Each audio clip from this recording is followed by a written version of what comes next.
The following episode of Dave's Video Graveyard contains spoilers and naughty words. Listener discretion is advised. Have you ever bought or rented a videotape that wasn't quite right? It may have been a pirate copy. Ratings advice. Use it. It's on every... We're going streaking! Dave's Video Graveyard. That guy in little clothes. At no point in your rambling, incoherent response were you even close to anything that could be considered a rational thought. I'm not a smart man. Shut up! One tubby. What's wrong with him? My first thought would be alive. Why so serious? Wise man say forgiveness is divine, but never pay full price for late pizza. Hail to the king, baby. Hey, Mom! The meatloaf! We want it now! The meatloaf! Of all the radio shows in the world, this is definitely one of them. Dave's Video Graveyard on 100.5 WOWFM. Okay, you people sit tight, hold the fort, and keep the home fires burning. And if we're not back by dawn, call the president. It is 100.5 WOWFM, Dave's Video Graveyard for your Monday night. An absolute pleasure to be with you, whatever it is you may be doing. It is once again time for a guest choice special, and we have a very special guest this evening. But before we get to our guest, we have to talk about our very special co-host. Joining us for the millionth time, it is none other than Lulu, aka Villain Visage. How are you, Lulu? Great. Very special guest indeed. Yes. How have you been? I've been very good. How was your long weekend? Did you spend it well or did you waste it? Oh, I saw some really creepy ginger guy at a toy fair. You know, that doesn't narrow it down to even be insulting to me because... There's so many spoiler alert, there was many creepy ginger there. Well, it was you. And also, I'll have to pick you up on that because that's our word. You can't say that. You can't call us that. Is that not the politically correct term? It's strawberry blonde. Oh my God, I'm so sorry for the strawberry blonde listeners out there. You gingerly challenged people. I will be posting an apology video with tears very shortly. Very nice. Now, we are joined this evening. It is a guest choice special. Joining us from Wrestle Rampage, as well as the worlds of cosplay, we are joined by Axe Massacre. How are you? I'm good. It is excited. Such a pleasure to have you here. Now, I hope you're as excited as Villain's face wasn't in the photo. Because if that's the case, we're in for a lovely night. Despite all the hiccups we've had so far, it should be a fantastic evening. Now, I have asked you to come up with a list of your 10 all-time favourite films. How did that go for you? That was really hard, not gonna lie. But I think you're lying. Nah. I think you're not gonna lie? I managed it. She's a chronic liar. Yeah. Thank you. Don't call me out like that. Okay, not yet. No, it's too early in the episode. It's okay. We can edit this out. It's live. So, what was that process like? Is it something... Are you one of those people that have your tried and true watch a million time movies? Or is it, depending what day it is, they change? It's a bit of both. Like, I have my comfort movies that I've watched forever that I, can't live without. But then, you know, sometimes you have new movies that you watch and you're like, oh, this is my jam. This just made the list. Yeah. I loved seeing this list because I could see how all of these films have influenced, both you as a person and, your fashion and all of that. So it's really cool for me to get this list and read it. And not to distill the list down too far, but from the experience I've had doing the DVG for 5 years, sadly, on your list, there are so many both what I know as sexual awakening films and gender identity films. So I'm not, no spoiler alerts, but I'm assuming that a lot of thought went into this list. Oh yeah. Yeah. Thinking thoughts. It's really, you can tell why I am the way I am by this list. Calling yourself out now. Wow. Yeah, very nice. So for those of us, not including myself, that don't know, who is Axe Massacre? That's a good question. Because I don't know.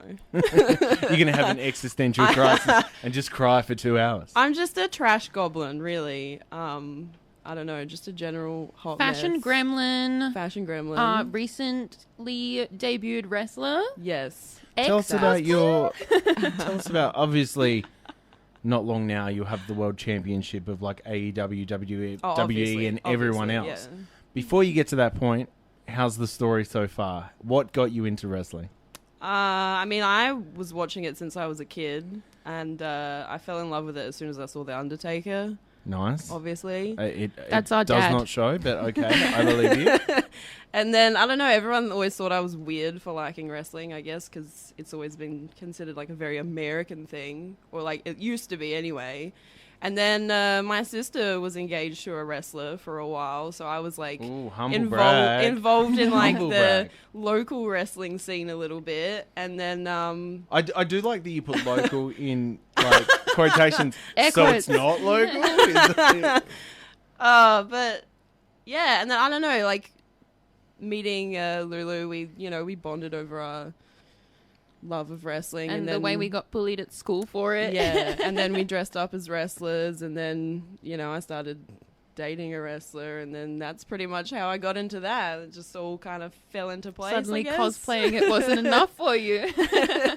It's gotta be real. Nice. And who are some of the iconic? Obviously, you mentioned Undertaker, but who are some of the iconic wrestlers for you? Stone Cold, Nice. all the way. Never heard of him. He must be an indie guy. I really love Charlotte and Trish Stratus. Oh my gosh, there's so many. Help me out. I mean, you're saying all the correct answers. I don't know what you want Just from me. all of You're them. right. I don't know. Everyone is iconic. Nice.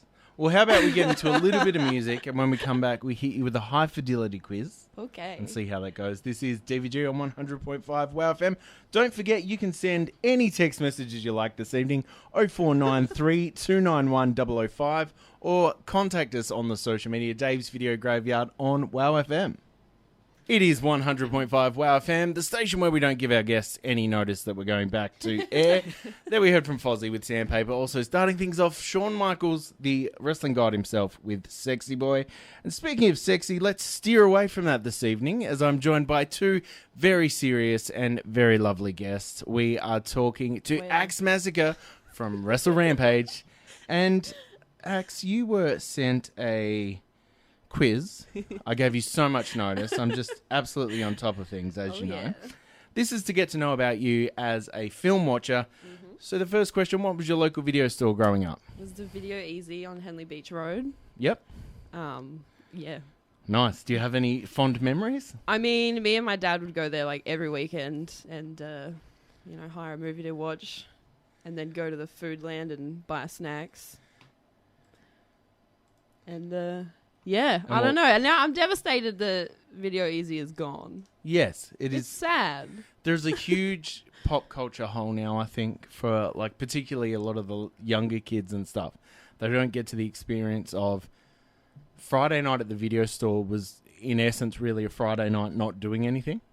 But it still felt like such an event, and we don't have that anymore. It's nothing like scrolling through Netflix. I'd rather go to a video store than like sit on Netflix for half an hour just scrolling to find anything to watch. Yeah, exactly. I love just like going through the movies and seeing what weird stuff is out there. Especially as a kid, you're like, ooh, what's The VHS this? covers. Yes, we all know the many a VHS cover was either super interesting for weird reasons or horrifying in a lot of the horror sections. I still have a very weird relationship with the bathroom, thanks to Goonies 2, which featured the little monster coming out of the toilet bowl. So pretend you're 10 years old. What is your favourite television show? It was Doctor Who. But like the original black and white. Wow. I was really, really into it. I don't know. I was just so into it because they used to play it on ABC. And then I just got obsessed with it. And then when Did you catch the train here from Nerdsville this evening or you drove? No, when they rebooted it, I got so excited. And like the first couple seasons, like I loved. But then as soon as Tennant left, I was like, yeah, I'm out. So I don't like this anymore. Is Tennant peak Who for you? I think so. I reckon. I think he was just perfect for that role. I also stopped watching in the Matt Smith era. Yeah, I just can't stand him. Sorry, Matt. Scott? You're not listening. It's fine. We'll rag on you. What did you call him? Did you call him Rubberface? He does. I call him Blockhead. He's very rectangular. He does have a super, GoldenEye 64 texture to his head and face. He's in like a 16-bit DK mode. video game. Yeah, he really is. He's in DK mode. He is in DK mode. Your favourite ice cream? Chocolate. Boring. Cool. No, not boring. See, and what about specifically, say you go to the corner store, what are you getting? Rainbow Paddle Pop getting a run? Nah, it's like a whole tub of like the Bulla chocolate chip ice cream. Nice. All to myself. I can't be It's trusted true, she with is that. not a I sharer. do not have the self-control to buy that amount of ice cream at any given time. I know I look like a long-distance runner, though. Favourite junk food as a kid? Chocolate. Nice. I'm seeing a theme here. I am obsessed with chocolate. I can't live without it. Now, given that chocolate isn't toys, the next question is your favourite toy as a kid? Oh, yeah. Chocolate. I mean, no, Bratz dolls all the way. Yeah, right. Yeah. Nice. I As you can tell by her outfit. And yours. Yeah. the Big style generation icons. that I'm in now of op shopping and garage sales, it's all Bratz. It's nearly all Bratz, because those kids have grown up and they're ready. Well, their parents are ready to get rid of the Bratz dolls. Did you have a favourite? Chloe, because she was my first. Yeah. And she was blonde, and I was blonde. I don't know. It's just Deep. That's deep, man. Favorite book as a kid? It was the series of unfortunate events, like all of them. Nice. I had the whole set. So good. I've said many times on the show that book series are for those weird kids with wooden rocking horses in their house. Just saying. Just saying. Not me. Right. Who goes on your Mount Rushmore of actors or actresses? Okay, this one was tough. So Is that because it's made out of stone? Wow, dad jokes. Thank you. Goodbye. So it's Mae West, Bette Midler, Tim Curry, and Nicolas Cage. As it should be. Wow. What a character actor. Nicolas God's Cage, tier fellow lineup. goth. Nick Cage. I just love him. Did you either manage to see the autofill interview with Nicolas Cage that came out last week on YouTube? Mm-mm. Definitely worth your time. It's where they go through the Google autofill questions and answer them all. And one of them was... the Wired interviews. Yes. And Nicolas Cage's third question was, is Nicolas Cage goth? And he says yes. Yes. Because he is. Yeah. Absolutely. Big comic book nerd too. I'm Such very a cool looking guy. forward to Renfield with him playing Dracula. Oh my god, it's going to be my amazing. You know it's going to be good. Would you prefer to watch a movie at home or at the cinemas? At home, definitely. Nice. It's the pants thing, isn't it? Yeah, it's definitely not my social anxiety. A food of choice at the cinema. Oh, it's between Maltesers and mint choc top, because I just love mint chocolate. How was this evening's show? Yeah, good. The guest just kept saying chocolate. I checked her pulse. She's okay. Chocolate. It's my life. I think she's got a craving. Yes. A film you would instantly stop watching. You change your channel, it's on, you turn the TV to face the wall. What movie is it? I don't know if there's any one movie, but anytime something's on and Don't Stop Believing starts playing, I'm immediately out. Oh, no. I'm immediately She out. did not Lulu, make it through did you season not- 1 of Glee. Did you not tell her about the half hour of Don't Stop Believing that we play in the middle of the show? I just thought you wanted her here, so I didn't Man, tell her. Why'd you do that? Movie that freaked you out as a kid? Oh, yeah. Yeah. Oh, yeah. Is that a Trying to foreign remember. film? No, I don't know that one. It was The Mummy. My dad showed it to me when I was like 7. And just... Was it the guy getting eaten by the scarabs? That, but it was the actual mummy himself. Like Yep. when he's like in the middle of the square and when he like goes through the door, like when he turns into sand. Yes. That just terrified My me. sister showed me that movie, and I don't remember how old I was, but like everyone talks about it like it's a like sexual awakening film. And I for mean, me, it was that scarred too, me but- as a child because the mummy was. I love that Absolutely movie. is terrifying. Like I love the movie now. Yeah, fantastic But movie. just terrified of the mummy as a kid. Like I was so scared he was going to come out of my No, cubby same, house same. and kill me. And my mum was just so mad at my dad. Like, why would you do that to her? It is a well-documented historical fact that Imhotep lives in your cubby house. So Yes. you're I very used to lucky. be too scared to go into the Egypt section at the museum because I thought that mummy was going to come Yes, to life. right? Yeah, it was. Childhood fears, Thank man. you. It's I fun. do It's funny. though. I do wish that the '90s vibe of a family-friendly action adventure movie could scare you.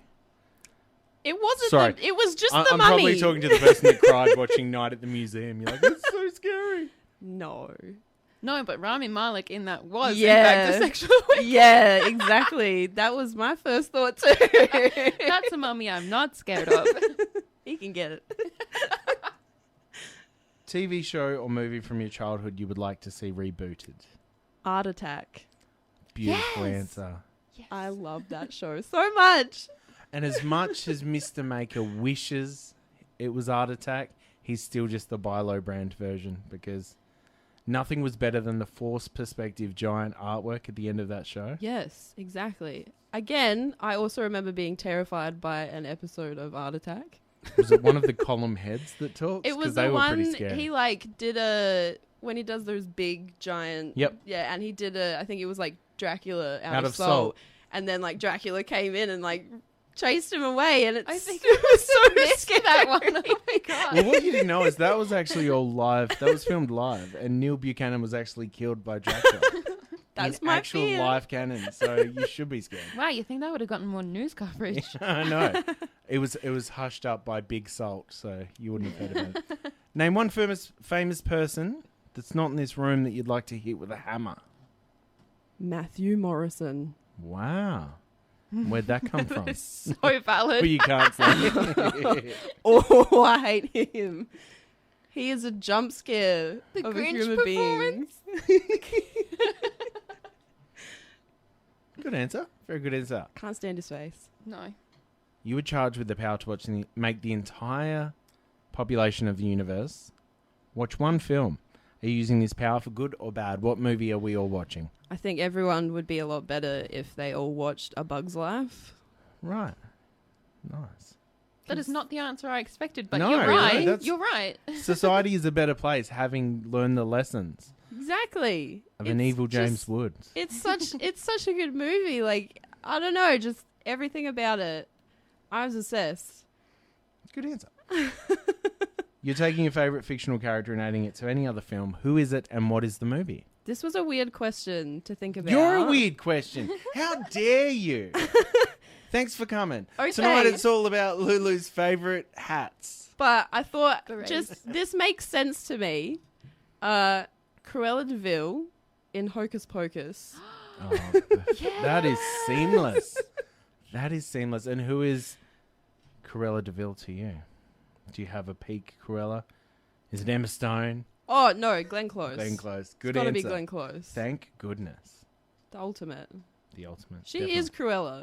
Like, she Agreed. just is. Agreed. Minus the You haven't done your puppy research, torture. Dave. She's done multiple Glenn Close Cruella cosplays. Get it together. That's You are the one that embarrassing. told me that looking at cosplayers' photos isn't counted as research. Well, it can be if you're going to ask them questions like that. Oh, okay. Well, there you go. How many movies would you watch in a week? About 3 to 5, generally. Perfect answer. Who would play you in your biopic? A young Daryl Hannah. Nice. That's what I was going to say for Yeah, you too. because You're right. everyone always tells me that I look like Pris in Blade Runner. Yes. So And they're right. I can feel it. Yeah, that's yep, feeling it. And your movie gets made. Daryl Hannah as Axe Massacre. What is the opening title to your film?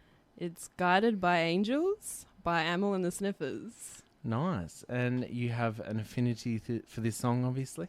Oh, yeah. Good. Well, let's hear it now before we get into some fun times talking about your favourite movies. Video Graveyard this is as we DVG. begin The countdown of Axe Massacre's favourite movies of all time, starting in 2004, starring Lindsay Lohan, the film Mean Girls. What does this movie mean to you?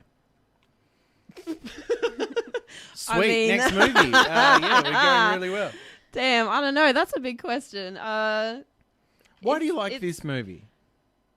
I don't know. It's just my. What's the movie called? It's like I'll my try to make it identity. easier. I don't know. Like. So you're a mean girl? No, I mean yes, but. Whoops. I mean, like, this was the movie in, like, middle school, high school. Like, everyone was quoting this. It was just everywhere. It's a cultural movement. Everything about it is so iconic. Like, everything. The outfits, the slang. Oh, that fetch. Just all of it. And it's, like, become such an icon that, like, literally every year on social media we have Mean Girls Day, October 3rd, Yes. from one line in the film. Yes. That And- wasn't really supposed to be, like, a big joke or anything. It's just huge. And without asking your age, did this inform some of your high school years? I don't think so. Not really. Because I was a weirdo in high school. Like, I don't think anyone would have really picked me for someone who liked this movie if you saw me back then. She looked like me, and that's why she's saying that. Yeah. Right, okay. But I don't know. It's just such a good movie. It's so Like, quotable. It's like, funny. It hasn't aged super well. I say but that about everything, but like it is like you're gonna hear the word iconic a lot You're talking today. to someone that spends full time talking about movies made in the late 90s. Trust me, things have aged a lot better. A lot of stuff will age poorly. This is one of them, but not in the worst way. In a way that you're like, okay, and then you can kind of move on from it. Tina Fey's always been a bit like that with her writing, I feel like. Yeah, plus it's a movie of its time. Like it's supposed to be mean-spirited. It's literally called Mean Girls, so it's fine. You can celebrate the past, just don't get stuck in its ideas. Yeah. That's deep, but it's Yeah, not really. wow. And I must say, Axe, you have impressed me more than any guest ever. He's staring at me when he said that. Within 2 minutes of walking in this building, you quoted the hot chick from Rob Schneider, and I think we've become friends because of it. Yay! I have to win you over now. You've won me over, though. That was fantastic. How often is this one you revisit all the time, or it's just kind of in your DNA and it's just a comfort film that you know is always there for you? Yes, that. Like I'll put it on in the background. When I was younger and I started watching this movie because someone bought it for me on DVD, of course, Ooh, and I humble would brag. literally, Didn't know she was doing that well. I would literally just have it on repeat. Like I've seen this movie literally thousands and thousands and thousands of times. It's ridiculous how much I've watched this movie. Quite frankly, embarrassing. Almost exaggeratingly a lot. It's not even an That's exaggeration. not hyperbole. That's the truth. It's just background noise, but the best kind for me. Like, yeah, I can see that. It's a fun movie to like. If you've seen it 100 times, to have it on the background and just kind of like, quote it. It's constantly like playing in the back of my head on There's a loop. films for me that basically through high school they were the fall asleep movies. So the likes of like Wayne's World and things like that. Where Yes. it doesn't matter where it's up to. There's just comfort in hearing that it's on. Yeah, exactly. This is one of those. The true definition of a comfort movie. So would you consider this your 19 out of 19 film? Because that's how we rate movies. Out of 19. This is 19. Mm-hmm. Definitely. Number one. My number one film. And I don't care what people think. Very nice. Well, let's hear the trailer to your next film as we continue through your list here on DVG. This is WOWFM. It is DVG. We're travelling back to 1995 as Axe Massacre lets us know about our favourite films of all time. Number 2 on the list, it's everyone's favourite Alicia Silverstone movie. Or they're lying, or they're pervy and they say The Crush. We are talking about Clueless. Why have you chosen this movie? Oh boy. Okay. So This sounds like it's gonna get heavy. No, it's not that bad. It's just so when I was younger, and they would always play this movie on TV all the time, but it was always on too late. Like it was past my bedtime. Yep. So I would always catch the very start of it, and I would never get to finish watching it. Like, I was never allowed to stay up and finish watching it. So eventually, someone bought me the DVD. People love buying Axe DVDs. And I finally got to watch it, and I was like, yes, this is just so good. It's just, again, such an iconic movie. Are you like, to your group of friends, are you like some kind of ancient creature and they sacrifice you away with a DVD? They just throw a box of DVDs at you. Go, be away, shoo. I think, no, it was my parents. Okay. Sit her in front of the TV tragic. with a good DVD. It was like Jurassic Park, but instead of a road flare, it was just a chocolate. They wave it in front of you and then throw it away. See ya. She's a simple creature. And it's funny, rewatching this, because, you know, everyone makes a joke about Paul Rudd not aging. Yes. You watch this and he's literally, for lack of a better term, a sperm with legs. He is a baby in this movie. I believe I've talked about it before, and I found it quite upsetting. And I wasn't ready for it as I'm an aging, as my midlife crisis approaches.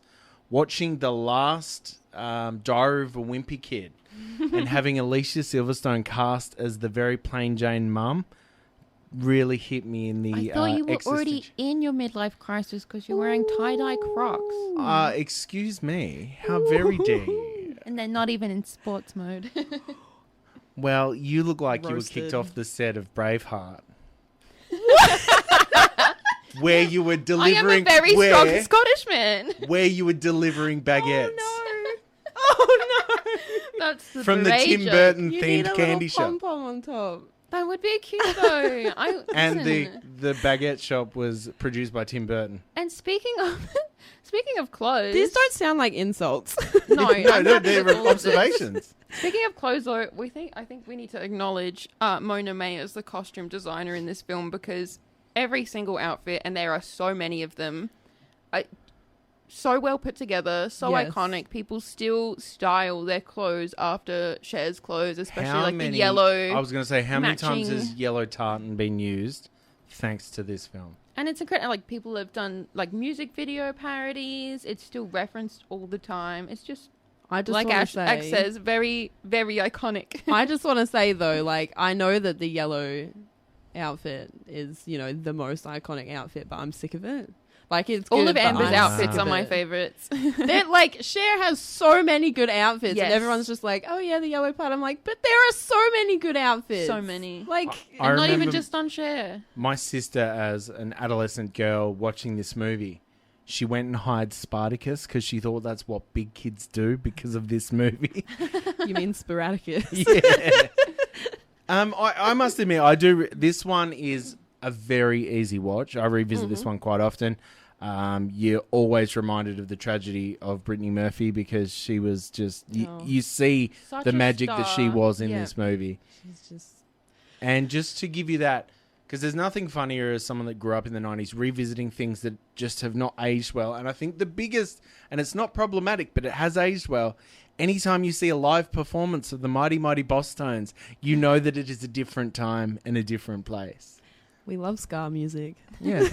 Hey, There's nothing more 90s. I know. There's nothing better than the description that ska music is the noise, is the sound a 10-year-old boy hears when he gets free breadsticks. And that's just so true. I've never heard anything more truthful in my life. It is a fact. How often do you revisit this one? Is it a 19 as well? Yes, this is 19. I probably watch this as much as I watch Mean Girls. Like, it's like, if I've watched Mean Girls, then the next movie is Clueless, and then it's Mean Girls, and then it's Clueless. It's a back-to-back double feature. And the one thing I have always loved about Clueless, and a lot of movies like it, to look at it from a surface level, it's a very vapid look at living in the valley. But you watch it, and the amount of satire that is squeezed into this film that... It's such a clever movie. Yeah, the writing is so It's one of those movies where the people that this movie is teasing can watch it and enjoy it and love it because it celebrates them. But then everyone else can watch and go, oh, this is fully like, shining a light on that whole lifestyle. And it was based off of Jane Austen's Emma, which I think is really cool because it's, even though it's based off of this classic novel, you can have seen or read Emma and not even realize that this film is based on it because it's just such a clever adaptation. And because it's just so 90s. So like, 90s. No, I don't think there's any... it's a perfect time capsule. I feel like there's no other movie that just encapsulates and the I'm 90s saying as someone who as does not remember the 90s. So For me, it I remember would have about to 5 be a minutes Pauly of it. Shore movie. But yeah, this definitely Oh, has... the new Pinocchio, right? 100%. Father, when can I leave to be on my own? More so the TikToks I'm obsessed with from one of the TLC shows where it's just Pauly Shore and no neck Ed, just Big Ed hanging out. Not Big Ed. Ew. That's my time. Anyway, let's get into the next film. All right. It is a doozy. This is DVG. It is Dave's Video Graveyard. It is time to celebrate the 1990s because we are talking about Kirsten Dunst, and that's the only time outside of Spider-Man and that movie where the moon falls on her head that you should talk about Kirsten Dunst. Your favourite movie, one of your favourite movies, Axe Massacre, is Drop Dead Gorgeous from 1999, Yes. starring an absolute slew of actresses of their time. Yes, definitely. It's quite funny to see. I'm just trying to remember her name. It is Alison Janney playing such a early role in her career and now being pretty much the most successful person in this film. Like, she's such a low level. She plays Loretta. So yeah. she's and she's been in everything since then. If you look at her IMDb page, it's she packed. won I She's believe incredible. she won either a Golden Globe or an Oscar for I, Tonya. So like, As she should. it was like, okay, it's in the golden circle of Denise Richards films. But this, revisiting this years ago, the first thing I didn't enjoy personally is the very Nora Ephron vibes that I got from this movie. It felt... A younger me would say, this feels like a chick's movie. But I'm not going to say that. Brittany Murphy's back again. Yes. Very small role. And But this... it's a very funny role, nonetheless. Oh, It's a great role. 100%. Like, very Michael Patrick memorable Dan, for how small it was. This is such an incredible, like, satire, if you will, of the whole pageant system in America. And I love the way the nuances this film manages to score of teasing those people. Yes. Yep. It is a very good criticism on the sort of dark side of the beauty pageant industry, and even like the small town mentality of it was really fun to watch. Yeah, and the contrast between obviously, you know, poor people, rich people, and the privileges and all that the kind of different stuff. class disparities that are shown in the film just in their local contest was a really good critique on what it's like in these small towns. Yeah, I just love the I guess the dry and the dark humor of it. I and it's so bad to say, but the previous contest winner being in her like hospital ward was the darkest and funniest humor. Like, I cried laughing because Who are you? I just couldn't believe, like, of course they went there, but like I just couldn't get it. Like, it was so shocking that I ended up just sort of laughing out of, like, I don't know if it was genuinely funny or, like, I was just discomforted by it. It's meant to be funny. No, I know, but it's like, it's shock humor for a reason. Yeah, oh yeah. But again, a valid critique of this industry of, like, girls pushing themselves too far to meet a certain standard of beauty.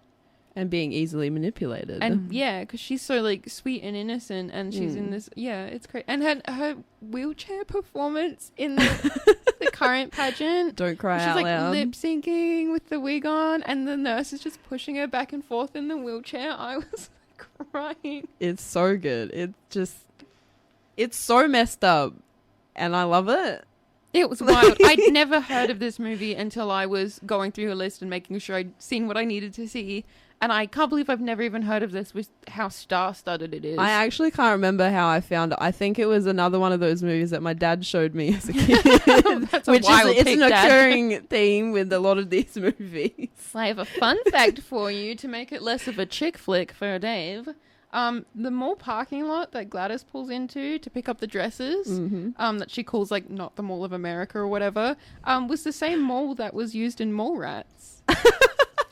Wow. So I don't know. That's a fun fact. So there you random. That is good. This movie, is very hard to find. I have it on DVD. Oh, of course you do. You were bothering someone one day and they're like, here, go and watch this. Be away with you. My dad. Yeah, this movie is... There are certain movies that so many people think were iconic from the 90s and stuff, but you bring it up and you find like so many people haven't seen it. In early days of the podcast, we did an episode on Drop Dead Gorgeous, and the amount of people like, I've never heard of this movie. Well, if you never heard of it, it's not for you. Oh, That's sorry. all I'm going to say. So you're saying that no one's allowed to listen to or watch this movie? Well, I guess She's you have to gatekeeping now, but I don't know. I like when finding movies organically, and by organically I mean my dad buying me a DVD. My dad throwing a DVD at my head and telling me to go away. He knows what's good. He's got good taste. How often do you revisit this one? Maybe every couple of months. Wow. Why? Wow. It's such a heavy movie to Yeah. revisit. Really? We both watch horror films regularly, so maybe that's not a valid criticism. I know there's a lot of darkness to it, but I just think I think it's hilarious. I just hate hearing the R word that much. Yeah. Oh, I mean, okay. Will says so would not be in a remake of this film. No. I'm not about that. Let's just say that right now. I'm not about that. But everything else... Oh, every other part of the movie besides Will Sasso's character was funny and nuanced and cool. And then that part I was just like, this would be such a good movie without that. Yeah, and not making any excuses for the fact it's there. But the ableism humor of the 1990s... It's a criticism of particularly the small towns. 1999, it is... horrible. Like, I know that they're using it as a tool to show how horrible these people are. Yeah. But it is still ableism to look back at. But yeah, like, it was rife. There is hardly a movie from 1990 you can go back to that doesn't have that magical R word, unfortunately. Yeah. There's... Yeah. It's a time. But I'm glad you brought it up and said that you love that about it. So Oh. Direct quote. Yes. Let's get into a little bit of music as we continue through here this evening on DVG. This is WOWFM. A pleasantly plump teenager teaches 1962 Baltimore a thing or two about integration after landing a spot on a local TV dance show. We are talking one of the coolest John Waters movies from good old 1988, I believe. Yes, 1988. We're talking about Hairspray. Axe Massacre is chosen as one of our all-time favourite films. Why have you chosen this movie? Tell us about it. What is it? All right. You're sick of me saying this, but again, it's just iconic. It's definitely so it's definitely my favorite John Waters movie. Again, Dad with the DVD. Probably a bit inappropriate for the age I was when I saw it, but I don't know, it's so different from like any other movie I think I've ever seen, and just something about it just really it's got some kind of feel about it. I don't know how to explain it, but it just she's vibe checked it and decided that the vibes are right. Are you a fan of the classic film Grease 2? Because if I was to have a cardboard box and I had to put all of my VHS tapes in different boxes, Hairspray 88 and Grease 2 go side by side in that box, along with Crybaby. You hate Grease 2? It's an interesting movie. That's putting it nicely. I've never seen it, but you sound like you're super into it. It's I don't know. Like I had like no expectations going into it, but then watching it, I'm just like, what the hell is this? Although Cool Rider slaps. What a banger, for a lack of a better term. If you were to be cast in Hairspray, what character would you want to be? You can't have Divine's role because Divine's always Divine. No. Even Jonathan Travolta can't replace him. I'd maybe take Debbie Harry's role with the hair, the iconic hair. As Velma Von Tussle. Yes. One thing that has always stood out in this movie, and I always appreciate, you look at my people, the bigger people on film, And quite often when they have to dance or do something, they hold back in almost like a shame way. Like you go back, watch SNL and watch Chris Farley dance. He gives it his all and he doesn't care how he appears doing it. And that's one thing I've always loved about Divine in this film is every time, like dancing the twist, everything like that, puts so much into it. And I've always loved that. But that's because Divine is an icon. Amen. But this film really represented bigger people in a way that they hadn't really been represented before in film, where it's like it wasn't about her having necessarily like a makeover or getting thin. It was just about the representation. And I think it's even more of a theme these days. You've got like Lizzo's Watch Out for the Big Girls or whatever it's called that just come out, where it's like these women, these fat women, they can still dance, they can still move, and like fitness doesn't equal body size. Exactly. And so I think that's still really, that theme still resonates today. 100%. I think there's, I mean that and just a lot of the things behind this movie, like a lot of the issues that it's about, like it's not, you could look at it for surface value and be like, oh, it's like a fun, campy movie, which it is, but it's also like, it's very real. I think that's the thing for me. Like, it's very real. And going back to my thing about the vibe, it very much feels like it really is in the 60s. Like, I would totally buy it. If it was.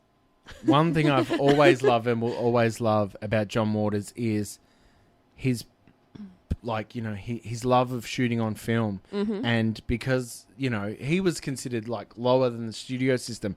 So a lot of the time he had to buy the cheapest film he could get his hands on to get these features made. So that gives it its own built-in grit and age to it. Yeah. So you look at this, and like you say, you could watch this next to an actual classic from like the 50s and 60s and believe that they were both shot around the same time, because it's just a dirtiness, and unfortunately not the usual kind of dirtiness that people love about John Waters. I think it's that, and the soundtrack as well is just spot on. I love the idea that each day John Waters went to work on this film and he's like, do I need to put poop in this movie somewhere? I think I need to put poop. We'll do it tomorrow. And then he got to the end of the shoot and he's like, oh, well, it's okay without it. No, but let's have some teenage sex. The man made his first PG-rated film. The man made his first PG-rated film and just was unsure what to put into it. But imagine doing that, though. Like, imagine being known for the smart and all the innuendo and everything that he's known for, the king of trash films. Then to not play it safe, but have to cater your entire style to fit into something and still come up with something so iconic and something that still didn't play it safe. He touched on a lot of themes that people wouldn't touch. Yeah. But a film from someone that is so known for doing like smart and all that kind of stuff, to then still nail it in a completely different box. And that's why John Waters is a master filmmaker. He really is. Yes. And you mentioned you loved Shameless as well. No, not Shameless. No, not Shameless. A Dirty Shame. A Dirty Shame, sorry.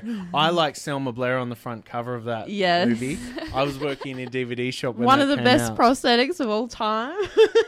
Between that and Will Ferrell in Step Brothers, there are two amazing bit of prosthetics. Four, technically. Four amazing. Let's get into a little bit of music. Ooh. This is 100.5 WOWFM.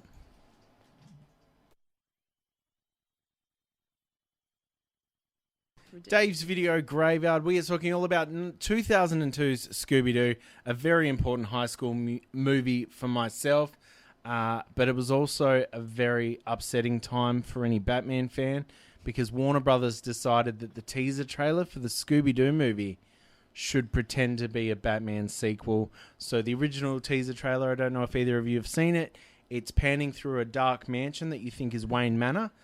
Danny Elfman's Batman score is fading up, and right as it gets to the triumphant part, we see Batman silhouetted sitting in the back window of... I'm painting such a picture. The back window of the mansion, you see the silhouette of Batman, and then lightning hits, and it's Scooby-Doo with his ears pointed straight up. That is amazing. I'm a little stuck on when you said high school movie. I know I'm not legally allowed to mention my age anymore because it has upset some listeners, but High school movie, wow. We can say Oh, it now. boy. You were born in 1942. It's fine. I am, in fact, a vampire, and I am very, very old. Yes, I can confirm that. The movie originally written as an R-rated film. Why have you chosen this one, Axe Massacre? Oh iconic. boy! Can I call you Asmaz? That can be your cool new hip nickname. She's Hashtag never Asmaz. coming back again now. Yeah, You've ruined How it. That's fine. dare you? Again, iconic. It is just iconic. I think everybody loves this movie. And we've just got Like- a notification coming up on the computer that you've used all the iconics that you can this evening. So I'm in trouble. Pick a new word, pick a new word. now, was it your distaste of the R&B group Big Brothers that made the second movie not make it into your list? No, the second movie I still love, just not as much. Yeah. It's that movie goes hard. It goes hard, but just not as hard as the first one. And of True. all the scenes in this iconic movie, why is the best scene the fart off or the fart in the suit of armor? No, because me and my brother used to reenact the fart off all the time. Just like mouth farts. Well, guess what? Oh boy. To this day, I reenact that scene not using my mouth. It's very I impressive. believe One day that. we'll I get it live believe on that. air. I believe that. Sorry, chocolate girl. So this film is what a time. And we were talking earlier about movies where you see certain things and it takes you back to a time. Yes. It's the early 2000s, so Freddie Yes. Prinze Jr. is not working for wrestling or Star Wars. My goodness, what a time. Wild. Yeah. And Sarah Michelle Gellar was Nothing's still filming better Buffy. than when the answer to something is You both just looked at me like, 1/14 of the oh. words of the lead-in. Sorry, what were you saying? Sarah Michelle Gellar was still filming Buffy, so they had to block out Yes. 2 weeks for her to come down to Queensland and film, and she had to wear a wig. Wow, Yes. was this filmed in Australia? Yeah, it was Yeah, filmed Spooky on Island Moreton is an Island, actual resort. Wow. off You the can coast go of there. Brisbane. I want to go there. Let's go on a holiday there. I mean, think it's it'd be not awesome. as cool. Like it It doesn't have all hasn't got the all the rides and stuff. decorations, but you That's can my miss it. that's my biggest gripe is like that Spooky Island, the actual Spooky Island isn't real. It should be a real place. I don't know why it hasn't been The built. Scooby Coaster at Movie World is not enough. And it's got worse. I haven't been to Queensland in 100 years. I don't know. Now that you know the roller coaster part, Yeah. they keep Well, no, I don't because I was too scared to go on it. But I keep the watched lights the YouTube on. video. They keep the lights on now. No shit. It's awful. It's like why would you? Why? Less scary for the kids. Or something. I don't know. I'm not. I'm Now- sorry. I've got to ask, and I know it's hard to answer because Matthew Lillard will hear this because of his omnipotence. He's a really big fan. Because he is God. Because yeah, exactly. He's all knowing, all seeing. Fred or Shaggy? Shaggy. Velma or Daphne? Ooh. Very revealing. It's gonna be Velma Wow. because of the catsuit moment in the second movie. I can see it. That was definitely a sexual awakening. What were your thoughts on Josie and the Pussycats film? I don't remember it. Because this movie ran so that could crawl. I think I've seen it once a long time ago. I barely remember 'Cause it. as you were both what's known in the industry and the law as young'uns, you wouldn't remember a time in like the mid-90s where Fox and that had spent so much money with all their cartoons and fighting with their X-Men cartoons and everything that they kind of ran out of money to push all this stuff. So a lot of cartoon networks in Australia and stuff, we were stuck with all the Hanna-Barbera cartoons, and not to get punched in the head by Villain Visage, but when you go from X-Men 92 to having to watch like Stop That Pigeon and like every version of Scooby-Doo and the Flintstones, it's not a good time. So I wasn't excited when this movie came out. Well, I Tell feel, me I I'm feel pretty. really sorry for you. Thank you. Tell me 'Cause I'm you missed pretty. out. How did I miss out? Because it's such a good Quintessential. movie. You're not a person if you haven't seen this movie. Yeah, Wow. you're not real. You don't And exist. you know what? If you want to feel like you've seen the movie, just watch the fart off scene on YouTube because it is the Sharon Stone uncrossing her legs in Basic Instinct. And it is. Make sure you watch all the cut scenes. It's what some people would call iconic. Just None of us tad. though. Just a tad. No, I'm not saying it, but it is. The next movie that you have chosen on your list is this comes up a lot in the sexual awakening and gender identity awakening film list. You've chosen The Craft. Yeah, I don't know about sexual awakening with this movie, but this was more like my my like goth awakening. Are you going to try and tell me that Fairuza Balk isn't the absolute fashion icon that she was in this film? I mean, they all are really. Again, just outfits on point.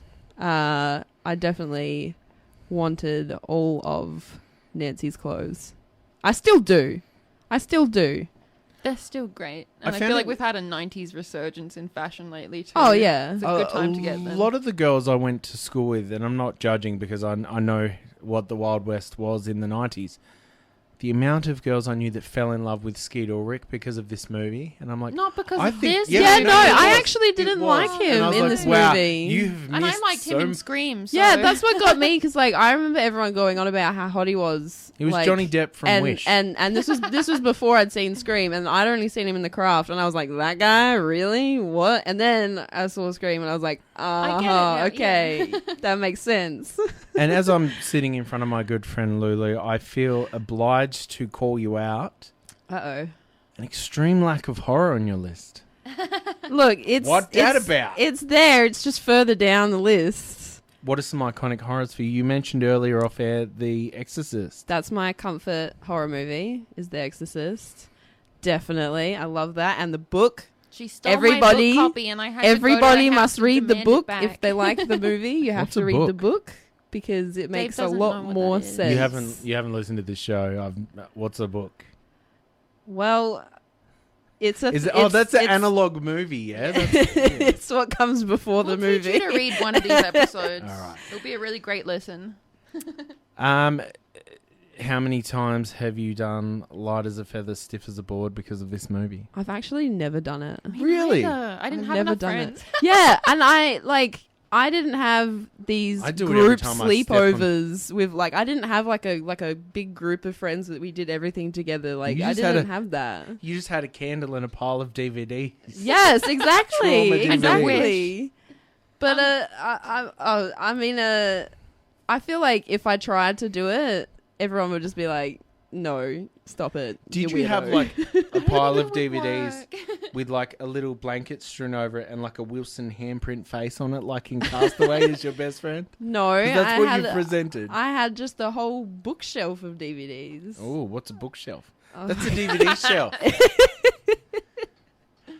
What did you think? Did you bother with the sequel? No, I won't give it the time of day. Lulu? Especially not happening. The remake, no. Wow. This is another movie, fun fact, where the lead actress wore a wig. Yes. Robin had just finished filming Empire Records, where she shaved her head. So yeah. And I love movies where you can't tell it's a wig. Like, I think the only reason you can tell is because the hairline is too... It's almost too perfect, even. Yeah. But aside from that, like... Especially for that time. Some wigs look a bit crunchy, and this one didn't. Like, it's such a good wig. There is a few scenes in this. I'll push back on that idea. There are a few scenes where she goes Nicole Kidman with that hairline, where it's slid back just a little bit. It's just too perfectly round. And I think a lot of that has to do with, and it's unforgiving because it's shot on film, the amount of slow motion used in this movie. Yeah. And especially the scene with the CGI on the hair where she's changing her color. Yeah. That makes it a little tricky too. Yeah. But everything else, I totally believe the things that are happening in this movie. Oh, well, the pencil magic was actually I a practical still don't effect. know how they did that. It's a practical effect. They had a rod come up through the desk to connect to the tip of the pencil, and there was just a guy under the desk spinning the pencil. But then how does it fall? I've seen a lot of movies where the guy puts his rod probably did a special cut. I was feeling left out. There was also well over 2,000 snakes used for the final scene, live, real ones, and cockroaches that apparently they bred specifically so that if the cockroaches escaped, they couldn't breed. But they How is that also, I possible? believe, somehow genetically changed their lifespan as well. Yeah. How is that They possible? were like 2-week cockroaches. Wild. What? Back in the early days of Discovery Channel, so it was like 97-esque, there was an amazing series. Back when you were in your 40s, there was an amazing series called Movie Magic. And each episode would be, this one's about gimbals, which are like the things that shake buildings and stuff like that. But when they did the creature episode, like the animal handling, they did all the behind the scenes of the shot at the house. And Never the end work of the with craft. children or animals. Just don't come to my house, that means. But yeah, it is absolutely insane because it wasn't a matter, like you picture in your mind, they say action and all the creatures start. It was a matter of like lying down in all these snakes and creepy crawlies and stuff. It's incredible. I love seeing behind the scenes stuff like that because I just think it's so interesting. Yeah. And to me, it adds to the magic of the film where it's like, wow, they really pulled that off and pulled this together somehow. Plus, there was a lot of stuff that happened on that set because they were using real Witchcraft. chants and all that kind yeah, of jazz. I heard that like the scene on the beach, like when they started the incantation, or I don't know the proper word, but like the wave started getting really heavy, and like a wave took out the whole set. Yeah, that's wild. I don't believe in that stuff, but that's like super cool that all this weird stuff happened on set. I don't believe in it, but fear it at the same time. No, I So have that a kind of very stuff- healthy respect for any Wiccans, which is do not come for me. I respect you all. Please don't curse me. It's all right. You're fine. I got you. Thanks, babe. Now, what were your thoughts, Axe, on... Because obviously someone come along, saw the craft and said, can I please borrow your homework? I'll change it up a little bit. And then we got Charmed. It's so Where the did same Charmed- font, the same song. It's, yeah. Oh. The Smith... Morrissey loved the fact Making Charmed them all come sisters so they didn't have to cast any women of color. Ooh. Let's go there.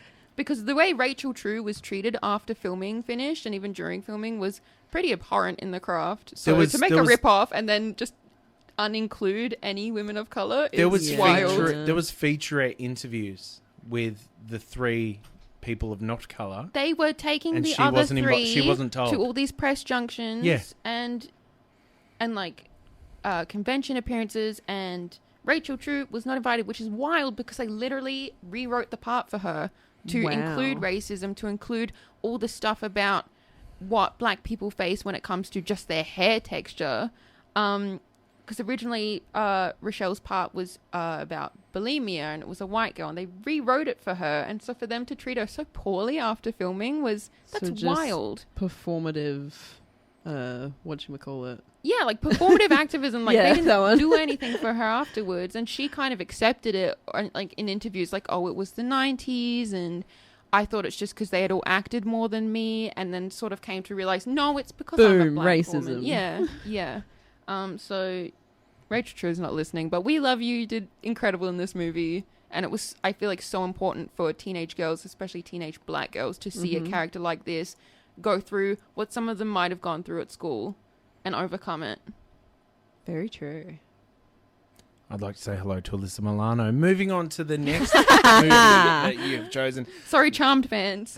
1995. It is time to get into the most horrifying creature effect ever put to film, and it is one Mr. Ice-T playing the head ripperoo in the film Tank Girl from 1995. Why have you chosen this movie? Because this movie... not Is this iconic. movie. Tank Girl is she's a part of me. I really, really love the comics, but how I came to find this movie was I was at the pub, and I'm having a good time, and this girl turns around and she's like, "You look like Tank Girl," and I'm like, "Who is that?" And then I looked it up, and I was like, "Oh wow." It's me. Tank Girl is always going to be something I associate with you. You are Tank Girl. I will be your Jet Girl any day of the week. Oh, thank you. But all your cosplays of her were so iconic and so gorgeous and fun, and you just She said embodied the character so much. I still have a few iconics left in the bank. Thank you. So this was obviously not so much a fashion awakening, but somewhat of a style icon. Yeah, style. It's iconic stylistically. It's that and just like general like attitude and personality, like such a big, boisterous, loud personality, and I think we need more just characters like her. That general like craziness. And because it's a miracle that this film got to be what it was, even its final cut, because you look at the way 1990s treated female heroes. Mm-hmm. If it wasn't barbed wire, there was getting no them out, one like there was Tank Girl. no one like Tank Girl. I mean, there's still no one like there Tank was a Girl. lot of issues with making this movie, because obviously I don't think they had something about the rights, like from the comics or whatever. There was a lot of messiness with it. Like there were so many scenes that they didn't film that then had to be animated, and they had to animate them, and it's just a bit of a mess. But a lot of people will we say love they regret it. working on the film. But I've always thought it worked so positively for the film, because it became part of the aesthetic of the movie. Oh, in yeah. a that's what it is. It's integrating the comic. When I so found out many- they forgot, and that's why they did that, I was mind blown because it just worked. Because so many people do not know that it's a comic first and foremost. And like, the comics everybody, are so incredible. You say I love Tango and everyone's like, oh, that movie, da, da, da, and you're like, it's not just a movie. It's and a the comic. art style of the comics is so fun and vibrant. Because that's the gorillas, baby. Yes. Someone please buy me Gorillas tickets for July, please, and thank you. Did you see Billie Eilish took Damon out on stage and did Gorillas the track? audience That was was a so little good. flat. And Yeah. I don't know if it was just the one recording I saw. Maybe it was like a mix where they took the audience reaction out, but it just seemed like I would have been screaming my head off. In saying that, I would have pulled every muscle in my throat yelling and screaming at super ripped, Carrot Top-esque Danny Elfman now. Because now he's jacked. Was so cool at Coachella. That was so random. Like when I saw He that, I doesn't was do like, a lot of what? live performances anymore, so I think that's awesome. But back to Tank Girl. Back to Tank Girl. I think it's incredible that no puppets or like digital effects were used for the Rippers. Yeah. They contacted Stan Winston Studios and they didn't even expect to get anything back from them. They're like, we'll just take a chance and we'll contact everybody because we have not much budget. And they said basically like, this is going to be the coolest thing. We'll get to work on these Rippers. So we will meet your budget and we will lower our prices to fit within your budget. And then let's make a giant penis. They did make a prosthetic member for Booger, which cost $5,000, and then that scene was cut. So good budget spending. I did see an interview with it should have Stan been Winston made. at one point when he was promoting his school, and he mentioned that there's kind of, in your career, there's always those things that got away that you didn't get to work on, and he always felt like he would have loved to know his version of the Ninja Turtles, because obviously the Henson Workshop made their live-action Ninja Turtles, and he's always said that that's something that always interests him, and so he kind of scratched that itch with the Ripperoos. And it's so funny because this movie critically pretty much got panned and got such a huge cult following, whether it be fans of Laurie Petty herself, the comics, or just, and I hate to say it, but this movie is such a vibe.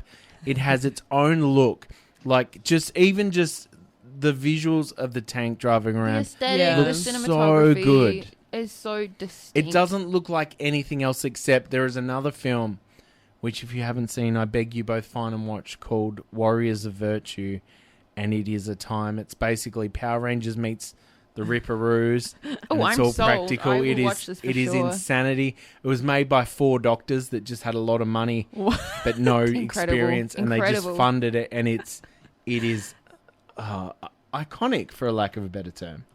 You said it. Speaking of iconic, let's talk about one of the coolest mysteries of the last 20 years, I think. It paved the way for terrible movies like The Snowman, or the movie that Knives Out thought it was, The Girl with the Dragon Tattoo. Oh, yeah. Which version of this film do you love? The English one. Nice. Rooney Mara. She is a babe. And we've both had this haircut at one time or another. I don't think ever at the same time, but we've both had the Rooney Mara haircut. Yeah, this movie again was a huge identity moment for me. I really identified with Kicking Lisbeth. I really identified with Lisbeth, and I had a very big moment where I just turned myself into her, really. But also, you've got to admit, there's the little, well, in the back of my mind, the way it works, there is that little part of you that hearing that such a nuanced, incredible, tortured character is named after the way you pronounce a lower class shopping centre in Adelaide. Please. Oh, no. Next time you say her name, picture someone riding with a Monster Energy drink hoodie in a trolley with a can, a UDL can. You've completely ruined it for me now. This movie's insane, and like from the director of Seven, and boy, can you tell. But I've always hated the idea that the author passed away just before this movie was released. So essentially almost died poor. And this movie went on to make so much money. Yeah, and again, a lot of iffiness around the rights to the books or something. There was wasn't there wasn't a lawsuit or there was a like lot that. of issues with the what do you call it? Like the estate of the and who actually owned, whether the publishers owned it or the family. It reverted to the family. Wife was in charge of it, and she was kind of like, I don't know what to do. Like, it gets so complicated after like the creator passes away, and then everybody's arguing over it. But like, if you're the family, you're grieving. And you're not thinking about copyright. He'd started writing the fourth book. Yes, I think that was he started writing the fourth book, and he didn't finish it. And then I think they got someone to that was a huge thing as well. They were like, we need someone to finish the book. And wasn't there a couple after that by the author? There was. I believe there was kind of a lot of correspondence and people that informed about the movie. The later books, but they weren't obviously penned by the original author. Excuse me. I really enjoyed this film. I didn't know what to expect. I went along to the cinema and saw it because anything that David Fincher is a part of, I'm interested at least. Yeah. And I think the sad thing is the amount of movies that wanted to be this after 2009. So I mentioned Michael Fassbender's The Snowman. I don't know if you've seen that, but it is a rough time. Yeah, I think because this was the big Trent Reznor moment, you know, when like after this it was just so many movies just followed that same dark, soundtrack, edgy characters with like new metal-ish soundtracks. Yeah, but this is the first. This is the number one. Rooney Mara really committed to this role. All of those piercings were real. Yeah, I think she starved herself. Like, I think she was just lightly maybe abused a little bit by the director so that she would get into that headspace. It's wild what actors will go through to commit to a character, whether it was her choice or not. I just think happened with the director, but the fact she went and got all the piercings, that's wild. But I love Daniel Craig, but it always bugged me that he couldn't be bothered trying to learn an accent. This felt like someone called in sick, and the morning of they rang Daniel Craig and said, "Can you come?" Because it just felt. He initially turned down the role for his current James Bond film that he was supposed to film at the time, and then that filming got pushed back, so he ended up taking the role. So I think it might have been a little bit last minute. I think he definitely works for the character. Like, he has the right kind of look and everything, but just that accent. But yeah, I wish, like, as much as I'd love there to be some good copycats of David Fincher, no one's quite got the formula yet. No. Because for a long time they just thought, you know what, we'll just turn the contrast right up, turn the colour correction right down. That's Fincher-esque enough. But between this and Zodiac, like, you're not going to get just the stylistic the vibe choices. that comes with it. Yeah. Awesome. Well, I think we should get into another song before we get out of here. This is 100.5 WOWFM as we continue on with Axe Massacre's list. It is 100.5 WOWFM, Dave's Video Graveyard, Axe Massacre's favourite movies of all time. There we heard from the Donnas with Dancing With Myself. And that was taken from Mean Girls. Yes, it's it all was. on brand, just out of order, because tonight's been Chaos. different. It's been iconic, for lack of a better term. Now, you, of course, are part of the fantastic Wrestle Rampage here in South Australia. They've got the show coming up, Homecoming, with one of the coolest wrestlers you'll ever meet. Top Dog Jonah. Top Dog Jonah. DVG All-Star Jonah. Yes. Is how he should be known, because guess how successful he was before he was on this show? Not very. This and show now really look at made him. it happen So for him, yeah. I'm not saying that this is the You first put him on step, the map. but Yeah. Dave is taking all the credit. Axe Massacre, what's coming up with Wrestle Rampage that you can tell us about? Now I've put you on the spot. Just this show this weekend. That's all I'm allowed to say. Nice, nice. Yeah, May 1st, Sunday. Head along to Wrestle Rampage's social media and website for tickets and information. Or follow me on Instagram because I have the ticket link there. Ooh, la-di-da. Ooh. Technologic. Iconic. Iconic. Where can people check out your iconic social media? Yeah, so on Instagram, it's a girl with the alien tattoo, which I really need to change now. Because you got the alien tattoo that lays it off, so it's just no, awkward now. because I have a lot more tattoos now. It was my only one at the time, and now I've got more, and it's just awkward. Now I actually have a dragon tattoo, so... Look out for that handle change. Follow her quick before she changes it, and you'll never find her again. Follow at the girl with that, and then an itemized list of tattoos. That'd be great. It's branding genius. And of course, Villain Visage, people can always check out everything you have going on. Oh, and please don't. If they follow the TikTok, just find Villain Visage. If you got a TikTok and you're as cool as Dave, you should definitely follow me, Villain_Visage. We're at 11K followers, which is so exciting. The iconic website to watch pimples popped, girls dancing, and Villain Visage. And I do also, watch a lot of pimple popping videos. Wrestle Rampage has a TikTok. Yes, and they followed me, and I was super You excited should about follow it.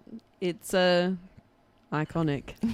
Now, as we iconically run out of time, I think we'll just put it out there that one of your all-time favourite films is the Rocky Horror Picture Show. Hell yeah. But more importantly... Iconic. Because it's not as iconic, but I feel it should be. Mm. Anna Faris's The House Bunny. Yes. About an aging Playboy playmate. That's what it says in the trailer. I know. I mean, this film was born out of complete curiosity when Anna Faris very bravely asked the question, what happens to house bunnies when they leave? And then she went and pitched that, and they were like, man, that is such a fun idea. Let's go. Yeah. And thank you, Anna Faris. And then we got the legit reality show version of this. I have a love of these. They don't make what they were attempting in from basically 2010 back. They tried to make the blockbuster comedy. So the likes, and it started late 90s with the likes of Van Wilder, all these American Pie. Yeah, I know. College movies. Let's call it the problematic. But The House Bunny, this film, everyone fell in love with. Us old folk fell in love with Anna Faris because of the Scary Movie franchise. And I followed her even in that movie, Just Friends, with her and Ryan Reynolds. Why have you chosen this film? Iconic. Yeah, it is. I don't know. I've always had such a fascination with the Playboy, and especially because I grew up watching Girls of the Playboy Mansion. That could have gone anyway, but yeah, I'm glad it went that way. And I just remember this movie came out, and I legally downloaded it, and I played it at a party. Called the police. What happened? I'm no sorry. one gave you a DVD. You lost all your. No, I didn't get this one on DVD. I showed it at a party, and all the boys were obsessed with it because and then I put it on my. What? I don't know what, roll your eye and shake your head. You do, Dave. People give you that look all the time. Because of Colin Hanks. Is that what that means? Yeah. Oh. Yes. I put it on my iPod, and I would skip. Wow. I would skip PE and French class every day, and go and watching sit. movies on your iPod. I would go and so sit fun. in the toilet and watch this movie on my iPod every single day. That's incredible. And that's why Just she is the way that she is. Watching a movie on an iPod is a beautiful. It's not my nostalgia, but that Please is tell going me to be. It was the only movie I had on there. That one The one day. that fits. That image one day is going to be iconic. I don't know. It's such a good movie. I quote it all the time. And just, yeah, Anna Faris is just so charming. And she's just, like, she's the perfect person to play this role. I don't think anyone else could have done it better. No, she's iconic. Exactly.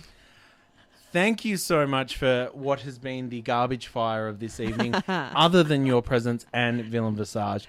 Thank you so much for bearing with us. Of course, everyone can check you out on social media and at Wrestle Rampage. I'm sure you've got a long, varied career ahead of you when it comes to that. Oh, thank you. Would love for you to come back sometime when we don't have such low standards of co-host. But other than that, it was a great oh, Villain Visage, thank you so much as always Thanks for joining us. for having me. I just stand outside his house until he brings me to the show. It works every time. It's weird. We invite you in and everything. And you're like, no. Take me to WOWFM. Yeah. Of course, Krez is on the way very shortly as we get into this last track. Thank you so much, Axe Massacre. This is 100.5 WOWFM.